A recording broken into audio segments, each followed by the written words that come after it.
പ്രിയപ്പെട്ട സുഹൃത്തുക്കളെ,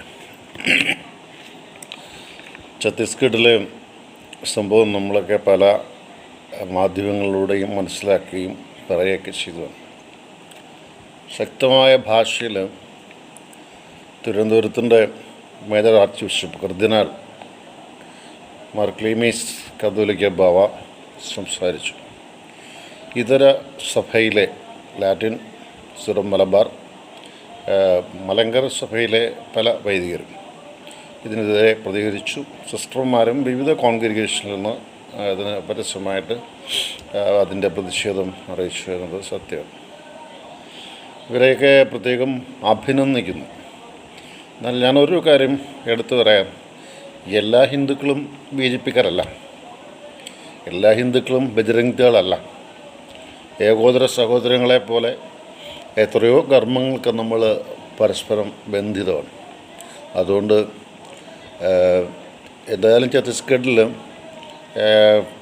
കഴിഞ്ഞ ദിവസം, അതായത് ഇന്ന് രാജ്യസഭയിൽ നിന്നും ലോകസഭയിൽ നിന്നുള്ള എം പിമാർ ഇവരെ പോയി കണ്ടു. അപ്പോൾ കണ്ടപ്പോൾ അവിടെ കണ്ട കാഴ്ച വേദനാജനകമാണ് എന്ന് തന്നെ പറഞ്ഞത്. ഇവരെ കന്യാസ്ത്രീ വേഷത്തിൽ തന്നെ, ഇത് റിമാൻഡ് ആയതുകൊണ്ട് കന്യാസ്ത്രീ വേഷമുള്ളല്ലേ, പിന്നെ മറ്റ് വേഷത്തിലേക്ക് അവരെ മാറ്റിക്കും. അത് ജയിൽ ശിക്ഷ വന്നു കഴിഞ്ഞാൽ. അപ്പോൾ അവർ കിടക്കുന്നത് ചൗക്കാളത്തിലാണ് കിടക്കുന്നത്. ഓക്കെ, അത് ചൗക്കാളത്തിൽ കിടന്നു എന്ന് വിചാരിച്ച് എനിക്ക് അതിനെക്കുറിച്ചൊന്നും പറയാനില്ല. പക്ഷേ ഈ കാണിക്കുന്ന ഒന്ന് രണ്ട് കാര്യങ്ങൾ നമ്മൾ പ്രത്യേകം ശ്രദ്ധിക്കണം, അല്ലെങ്കിൽ മനസ്സിലാക്കണം. തുമ്പ റോക്കറ്റ് വിക്ഷേപണ കേന്ദ്രത്തിന് പള്ളി ഒഴിഞ്ഞു കൊടുത്തിട്ടുണ്ട്. അവർ പൈസ സർക്കാരിൽ നിന്ന് വാങ്ങിച്ചിട്ടല്ല, ഇത് തന്നേക്കാം. നമ്മുടെ രാജ്യത്തിൻ്റെ വികസനത്തിന് വേണ്ടി ഇന്നും ആ പള്ളി അവിടെ നിൽപ്പുണ്ട്. ഇന്നും ആ പള്ളിയിലാണ് നമ്മുടെ സയൻസിൻ്റെ നേട്ടങ്ങൾ കാണിക്കാൻ വേണ്ടി റോക്കറ്റിൻ്റെ മാതൃകയുള്ളതെല്ലാം ഇവിടെ പണിഞ്ഞ് തുമ്പയിൽ. അത് ലാറ്റിൻകാർ കൊടുത്തതാണ്. മലങ്കരക്കാരെ സംബന്ധിച്ചിടത്തോളം മലങ്കരക്കാരെ കുറച്ചുകൂടെ വിദ്യാഭ്യാസത്തിൽ, അതായത് എല്ലാ സഭകളും വിദ്യാഭ്യാസത്തിന് പ്രാധാന്യം കൊടുക്കുന്നുണ്ട്. 17,000 കുട്ടികളാണ് സെൻറ്റ് മേരീസ് സ്കൂളിൽ പഠിക്കുന്നത്.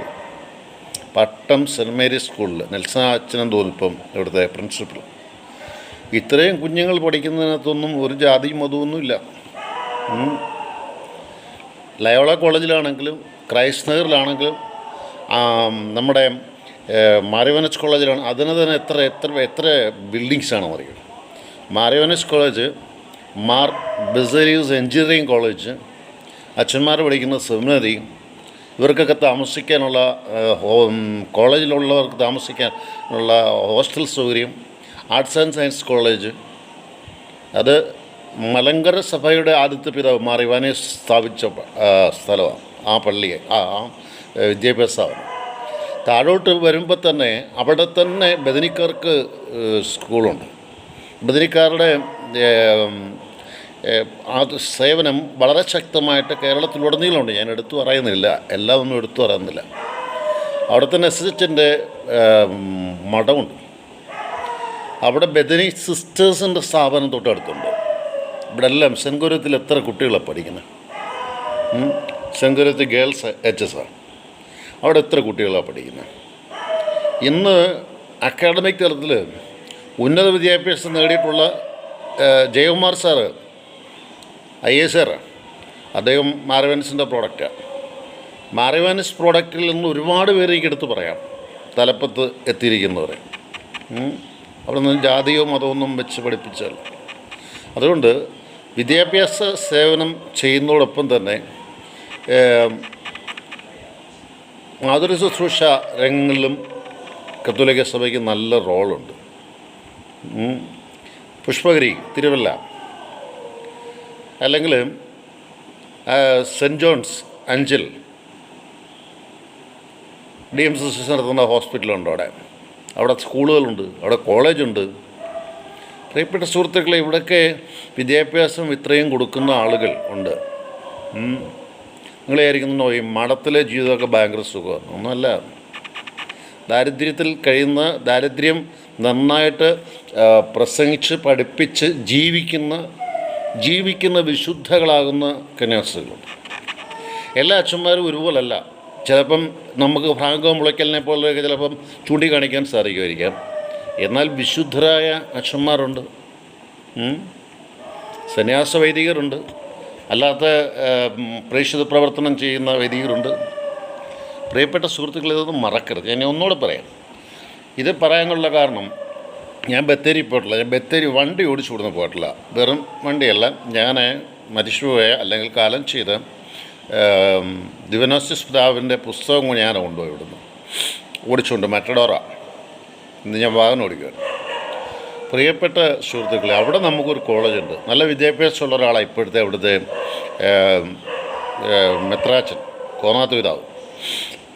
കോന്നാത്ത് പിതാവ് എത്ര മനോഹരമായിട്ടായിരുന്നു തെയോഫിലസ് കോളേജ് അധ്യാപകരെ പഠിപ്പിച്ചത്. അവിടുന്ന് അത്രയും വിദ്യാഭ്യാസമുള്ള ഒരാളാണ് നമുക്കിപ്പം ബത്തേരിയിരിക്കുന്നത്. അവിടെ നമുക്ക് ഒരു കോളേജുണ്ട്, പഴശ്ശി രാജ കോളേജ്. പേര് മാറ്റാമായിരുന്നാണെങ്കിൽ ആദ്യത്തെ മെത്രാൻ്റെ പേരിലായിരുന്നു. സിറിൽമാർ ബസേലിയസ് എന്നിടാമായിരുന്നു. കേട്ടില്ല? സിറിൽമാർ ബസേലിയസ് പിതാവിൻ്റെ ഭവനങ്ങളും സന്ദർശിച്ച് നോക്ക്, ഉള്ളന്നൂരുള്ളത്. നമുക്കൊന്നും ജാതിയും മതമൊന്നും ഇല്ല. ഞങ്ങളുടെ വീട്ടിൽ എൻ്റെ അനിയൻ, അവൻ്റെ പേര് മാത്യു തോമസ് ആണ്, സിംഗൻ നടന്ന് വിളിക്കുന്നത്. അവൻ്റെ വീടിൻ്റെ ഗ്രില്ല് പപ്പ പണിഞ്ഞ സമയത്ത് പണിഞ്ഞതാണ്. അവിടെ ചന്ദ്രക്കലയുണ്ട്, അവിടെ ഓമുണ്ട്, അവിടെ കുരിശുണ്ട്. കാരണം എന്താ? ഈ ഒരു മതത്തിൻ്റെ പേരിൽ തല്ലുണ്ടാക്കാതെ ഇരിക്കട്ടെ എന്ന് വിചാരിച്ചിട്ട്. ഫാദർ ഡാമിൻ കുഷ്ഠരോഗം വന്നാണ് മരിച്ചത്.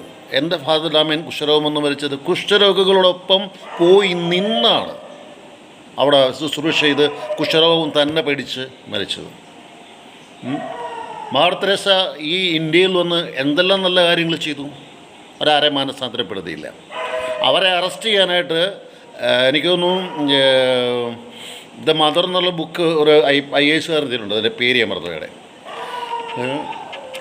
അതിനകത്ത് അവരെ അറസ്റ്റ് ചെയ്യാനായിട്ട് ചെന്നപ്പം അവിടെ വന്ന് പോലീസുകാരൻ പറഞ്ഞൊരു സാക്ഷിയുണ്ട്. അവരകത്ത് കയറി കണ്ടപ്പം അവർ ഈ ചലവും മൂത്രമൊക്കെ ഒലിക്കുന്നത് അവർ കൈകൊണ്ട് കോരിയെടുത്ത് മാറ്റുന്നതാണ് പോലീസുകാരൻ കാണുന്നത്. കൈകൊണ്ട് കോരിയെടുത്ത് മാറ്റുന്നത് പോലീസുകാരൻ കണ്ടിട്ട് അവരുടെ ആളിൻ്റെ ജാതി എന്ന് വെച്ചു, മുസ്ലിമാത് അകത്ത് കിടന്ന്. അപ്പോൾ അവിടെ നിന്ന എല്ലാ മനുഷ്യരോടും അദ്ദേഹം ചോദിച്ചു, നിങ്ങളെ ആരെങ്കിലും മതപരിവർത്തനം നടത്തുന്നുണ്ടോ? ഹിന്ദുക്കളുണ്ട്, മുസ്ലിംസുണ്ട്, ക്രിസ്ത്യൻസുണ്ട്. ആരാരും പറഞ്ഞു ഞങ്ങളാരും ഇല്ല. എന്നിട്ട് അവിടെ ഒരു ഹിന്ദു ലേഡി മരിച്ചപ്പോൾ അതിൻ്റെ ആചാരപ്രകാരം തന്നെ അടക്കണം എന്നവർ ചാട്ടി പിടിച്ചു വരാം. ഒരു ഹിന്ദു മാത്രമല്ല, അതിൻ്റെ തന്നെ പൂജ നടത്തുന്നവരെ ഒരുമിച്ച് വിളിച്ചിട്ടാണ് അതിൻ്റെ തന്നെ കർമ്മങ്ങൾ അതനുസരിച്ച് തന്നെ ചെയ്തേക്കാൻ പറയും. അങ്ങനെ ചെയ്ത പാരമ്പര്യമുണ്ട്, അങ്ങനെ ചെയ്യുന്ന പാരമ്പര്യമുണ്ട്. എന്നൊന്നും ഒരു കാര്യം കൂടെ പറഞ്ഞ് അവസാനിപ്പിക്കാം. ചൂരൽമലയും പുഞ്ചിരിമേടുമൊക്കെ നമ്മൾ കണ്ടതല്ലേ. പ്രകൃതി ഒരെടുപ്പ് അങ്ങെടുത്താലേ നമുക്ക് ആർക്കൊന്നും തടയാനൊക്കില്ല. ഒരെടുപ്പ് അങ്ങെടുത്താൽ അതിനകത്ത് ജാതി മതമൊന്നുമില്ല. ഉരുണ്ടു വരുന്ന കല്ലിനെറിഞ്ഞുകൂടാ അത് ഹിന്ദുവിൻ്റെ വീടാണ്, ഉരുണ്ടു വരുന്ന കല്ലിനെറിഞ്ഞൂടാ ക്രിസ്ത്യാനിയുടെയാണ്, കുത്തി ഒലിച്ചു വരുന്ന വെള്ളത്തിനെറിഞ്ഞൂടാ. എന്നാൽ ഇതിനേക്കാൾ മനുഷ്യത്വം കാണിച്ച ഒരു മൃഗം ഉണ്ടായിരുന്നു ഇവിടെ പുഞ്ചിരിമേട്ടിൽ. ഒരു കുടുംബം കയറി ചെന്ന് മുമ്പോട്ട് ചെന്നപ്പം അവിടെ ആനയാണ് നിൽക്കുന്നത്. ആ ആനയുടെ ചവിട്ടി ഇരുന്നുകൊണ്ട് ഒരമ്മ പറഞ്ഞ വാക്ക് ഇന്നും എന്നെ മനസ്സിൽ കിടപ്പുണ്ട്. അമ്മ എന്താ പറയുന്നറിയോ? എന്നെ ഞങ്ങളൊന്നും ചെയ്യല്ലേ, ഒരു അപകടം കഴിഞ്ഞ് വരുക. ആ ആന രാത്രി വെളുക്കുന്നിടം വരെ അവിടെ തന്നെ നിന്നു. അവർ സേഫാണെന്ന് മനസ്സിലാക്കിയതിന് ശേഷമാണ് ഇത് പിന്നെ അകത്ത് കയറി പോകുന്നത്. അങ്ങനെ മൃഗത്തെ സ്നേഹിക്കുന്നവർ, അല്ലെങ്കിൽ മൃഗം മനുഷ്യനെ സ്നേഹിക്കുന്നു. ഇന്ന് ഞാൻ കണ്ടൊരു കാഴ്ചയാണ്. ബന്ധുക്കൾ മരിച്ചുപോയ ഒരു പയ്യൻ, അവൻ എല്ലാ ദിവസവും അവിടുത്തെ സംരക്ഷണമില്ലാത്ത പട്ടികൾക്ക് ആഹാരം കൊണ്ട് കൊടുക്കുന്നുണ്ട്, പൂച്ചയ്ക്ക് കൊടുക്കുന്നുണ്ട്. വേറെ 6 പേരിൻ്റെ ഉറ്റവരുടെയൊക്കെ മരിച്ചു പോയതാണ്. അവൻ്റെ വീട്ടിലെ 11 പേര് മരിച്ചതാണ് ഈ പയ്യൻ്റെ. അവൻ എല്ലാ ദിവസവും രാവിലെ 300 രൂപയുടെ ഓട്ടോ കൂലി കൊടുത്ത് എല്ലാ ദിവസവും ഉച്ചഭക്ഷണം കൊണ്ടുവന്ന് കൊടുക്കും. പ്രിയപ്പെട്ട സുഹൃത്ത്, ഇതൊക്കെ മനുഷ്യത്വത്തിൻ്റെ ഭാഗമാണ്. മൃഗങ്ങൾ കാണിക്കുന്ന ഒരു പരിഗണനയെങ്കിലും മറ്റുള്ളവരോട് കാണിക്കണം. അതുകൊണ്ട് ഏറ്റവും ശക്തമായ ഒരു അപലപനം എനിക്ക് രണ്ട് കൂട്ടരോട് പറയാനുണ്ട്. ഒന്ന്, ഇത് ചെയ്തവർ. രണ്ടാമത്, ഈ തൊഴുത്തി കുത്തുന്ന സ്വഭാവമുള്ള കുറേ മെത്രന്മാരുണ്ട്, കുറേ സന്യാസിനികളെ ആരും ഞാൻ കണ്ടില്ല. മറ്റ് വിഭാഗത്തിൽപ്പെട്ടവരാണോ ആരൊന്നും ഞാൻ പറയുന്നില്ല. പക്ഷേ ഇന്ന് നിനക്കാണിത് പറ്റിയെങ്കിൽ നാളെ അങ്ങോട്ടേക്ക് വരും. ഇന്ന് 2 കന്യാസ്ത്രീകൾക്കാണിത് പറ്റിയതെങ്കിൽ മറ്റന്നാൾ ഇത് മറ്റൊന്നിൽ വരും. ഇതിപ്പോൾ NIA എടുക്കുകയാണെങ്കിൽ അവരകത്തു പോകും. NIA എടുക്കുക ആ വകുപ്പിട്ട കേസെടുത്തേക്കുന്നത്. NIA ചിലപ്പോൾ ഏറ്റെടുത്താൽ അവർ അകത്തു പോകും. മാത്രമല്ല ഒരു 10 വർഷം വരെ ശിക്ഷ കിട്ടാവുന്ന ഒരു ഇത് ഇട്ടേക്കുന്നത്, സെക്ഷനാണ് ഇട്ടേക്കുന്നത്. അതുകൊണ്ട് പ്രിയപ്പെട്ട സുഹൃത്തുക്കളെ, നീതി കിട്ടുന്നിടം വരെ നിങ്ങളൊക്കെ സമരം ചെയ്യും. നാളെ കറ്റാണത്ത് പോപ്പശ്ശേരി സ്കൂളിൻ്റെ ഗ്രൗണ്ടിൽ ഒരു പ്രതിഷേധ യോഗമുണ്ട്. കറ്റാനങ്കരാരിലും ഉണ്ടെങ്കിൽ ഒരു MC-യുടെ നേതൃത്വത്തിലാണ് നടക്കുന്നത്. മലങ്കര കാതലിക് അസോസിയേഷൻ്റെ നേതൃത്വത്തിലാണ്. ഇപ്പം മാവേലിക്കരുടെ പിതാക്കന്മാർ ചിലപ്പോൾ കാണുമായിരിക്കും, അച്ഛന്മാർ കാണുമായിരിക്കും, സിസ്റ്റേഴ്സ് കാണും. പ്രിയപ്പെട്ട സുഹൃത്തുക്കളെ, എനിക്ക് വിപ്ലവം നന്നായിട്ട് പ്രസംഗിക്കാൻ അറിയാവുന്ന ഒരാളാണ്. മണിക്കൂറുകൾ ഞാൻ ഇന്ന് പ്രസംഗിക്കുന്ന ഒരാൾ പ്രസംഗിച്ചിട്ടുള്ള അത് പല സ്ഥലത്ത്, കാക്കത്തോപ്പിലും നമ്മുടെ നീണ്ടകരയിലും ഒരുപാട് പള്ളികളിൽ മണിക്കൂറുകൾ, വെട്ടുകാട് പള്ളിയിലൊക്കെ ഞാൻ 3-3.5 മണിക്കൂർ പ്രസംഗിച്ചിട്ടുണ്ട്. പ്രസംഗിക്കാൻ അറിയാൻ വേണ്ടിയിട്ടല്ല, അളന്ന് കുറിക്ക് കൊള്ളുന്ന രീതിയിൽ സംസാരിക്കാൻ അറിയാം. അതിന് യാതൊരു സംശയമില്ല എനിക്ക്. അതിനകത്ത് സുന്ദരമായിട്ട് സംസാരിക്കുകയും ചെയ്യും. എൻ്റെ പ്രിയപ്പെട്ട സുഹൃത്തുക്കളെ, ഇതിനെ ശക്തമായിട്ട് അപലപിക്കുന്നു. ഇത്ര നാൾ ഇവർ ആ സമൂഹത്തിൽ അല്ലെങ്കിൽ ആ ഒരു സ്ഥലത്ത് ഇത് നല്ല കാര്യങ്ങളൊന്നും ആർക്കും പറയാനില്ല.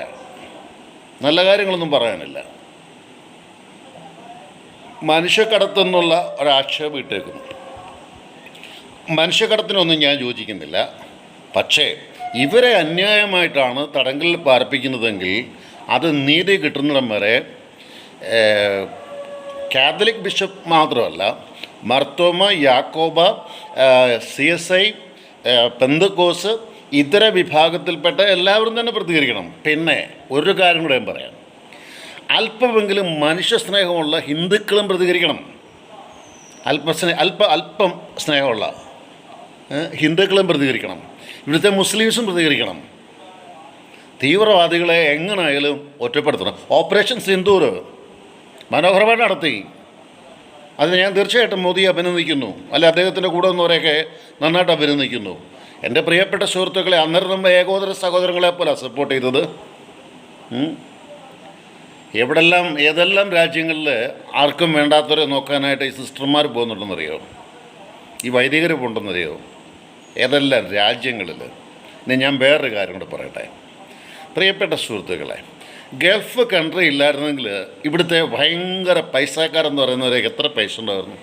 ഈ ഗൾഫ് കൺട്രിയിൽ നമ്മുടെ നാട്ടിൽ എത്ര ഹിന്ദുസ് ഉണ്ടെന്ന് കണ്ടുപിടിക്കാവും. ക്രിസ്ത്യൻ കൺട്രീസ് എത്രയോ ഹിന്ദുക്കൾ പഠിക്കുന്നുണ്ട്, എത്രയോ ഹിന്ദുക്കൾ താമസിക്കുന്നുണ്ട്. എന്തിനു വേണ്ടി പൈസ അവർ അക്യുമുലേറ്റ് ചെയ്യുന്നുണ്ട്. എൻ്റെ കൂട്ടത്തിൽ തന്നെയുള്ള ദേവപ്രസാദ് സാറിൻ്റെ മകൻ ഇപ്പം പഠിക്കുന്നത് ജർമ്മനിയിലാണ്. അദ്ദേഹത്തിൻ്റെ മകൾക്ക് ഒരു അവാർഡ് കിട്ടിയത്. പ്രിയപ്പെട്ട സുഹൃത്തുക്കളെ, അദ്ദേഹത്തിന് അങ്ങനെ ജാതി മതമൊന്നും ഇല്ലാത്ത ഒരാളാണ്. ഞാനിത് പറയാനുള്ള കാരണം മറ്റൊന്നുമല്ല. പ്രതികരിക്കേണ്ട സമയത്ത് പ്രതികരിക്കാതിരുന്നാൽ അത് നീതി നിഷേധം. ആ നീതി നിഷേധിക്കപ്പെടാതിരിക്കാനുള്ള ഒരു ചിന്ത, പ്രവർത്തനം എല്ലാവർക്കും ഉണ്ടാകട്ടെ എന്ന് ഞാൻ ആശംസിക്കുകയാണ്. ചായ കുടിക്കാനും കേക്ക് കൊണ്ടുപോകാനും അല്ല. അതിനകത്തൊരു കന്യാസ്ത്രീ പറഞ്ഞൊരു വാക്കുണ്ട്, ഈ അറസ്റ്റ് ചെയ്യപ്പെട്ടതല്ല, റഹീം ഇന്ന് പറഞ്ഞു കേട്ടു, ഈ കുപ്പായത്തിൽ കിടന്നങ്ങ് മരിക്കുന്നങ്ങ് മരിച്ചോട്ടെ, പേടിയില്ല, ഈ കുപ്പായട്ടുകൊണ്ട് നിങ്ങളെ കൊന്നോട്ടെ, സാരമില്ല. ആദ്യത്തെ ആളെ അങ്ങനല്ലേ കൊന്നത്? കുരിശെ കൊണ്ടുവച്ചെന്ന് വെറുതെ ആരും ഓമനിച്ചൊന്നുമല്ലല്ലോ. ചാട്ടവാർ കൊണ്ട് അടിച്ച് ദേഹത്തുഴൻ ചോര ഒലിപ്പിച്ച്, എന്നിട്ട് പോരാത്തതിന് അവസാന കുന്തം കൊണ്ട് വിലാപല കുത്തി. യഹൂദര സംബന്ധിച്ചത് നമ്മുടെ ഹിന്ദുസൊന്നും അല്ല, യഹൂദര ചെയ്തത്. ആ സഹനത്തിൻ്റെ പാതയിലൂടെ അടിസ്ഥാനപരമായി നിൽക്കുന്ന സന്യാസികളും വൈദികരുമാണ്, അല്ലെങ്കിൽ ബ്രദേഴ്സാണ്. അത് മറക്കരുത്. പത്തെണ്ണത്തിനെ കൊന്നാലും ധൈര്യമായിട്ട് തിരിച്ചടിക്കത്തുമില്ല. പക്ഷെ പറയണം, കാര്യം പറയും. കാരണം തിരിച്ചടിക്കാൻ പഠിപ്പിച്ചൊരു ബൈബിൾ ഭാഗം നമ്മളിലില്ല. നിന്നെ ദ്വേഷിക്കുന്നവനെ സ്നേഹിക്കാനാണ് പഠിപ്പിച്ച്, ശത്രുവിനെ പോലും സ്നേഹിക്കാനാണ് പഠിപ്പിച്ച്, ഒരു കർണത്തടിക്കുന്നവന് മറുകട കാണിച്ചു കൊടുക്കാനാണ് പഠിപ്പിച്ച്. ആ വലിയ പുരോഹിതൻ്റെ ആ ശക്തമായ വാക്കുകൾ ഞങ്ങളുടെ ശരീരത്തുണ്ട്. അതുകൊണ്ടാണ് പ്രതികരിക്കാത്തത്. അല്ലെങ്കിൽ ഇതിനെതിരെ പ്രതികരിക്കാൻ സാധിക്കില്ല എന്നല്ല ചിന്തിക്കണ്ടേ. ഇതിനെതിരെ പ്രതികരിക്കാൻ സാധിക്കില്ല എന്നല്ല, പ്രതികരിക്കാൻ സാധിക്കും. പക്ഷെ തല്ലിയല്ല, എഴുതി പ്രതികരിക്കും, പറഞ്ഞ് പ്രതികരിക്കും, പറഞ്ഞ് പഠിപ്പിക്കും. ജാതിസം പറയത്തില്ല, ജാതിസം പറയാൻ മനസ്സില്ല. എല്ലാവരും വളർന്നു വരട്ടെ. മഹാത്മാഗാന്ധി പറഞ്ഞൊരു വാക്ക് സുന്ദരമായിട്ട് ഞാൻ പറയാം. ഈ നാട്ടിൽ പല നദികളുണ്ട്, പലതും പല സ്ഥലത്തു നിന്നാണ് ഒഴുകി വരുന്നത്. പല മരങ്ങളുണ്ട്. ഈ പല മരങ്ങളുള്ളതിൻ്റെ വൈവിധ്യം കൊണ്ടാണ് ഈ നാനാത്വത്തിൽ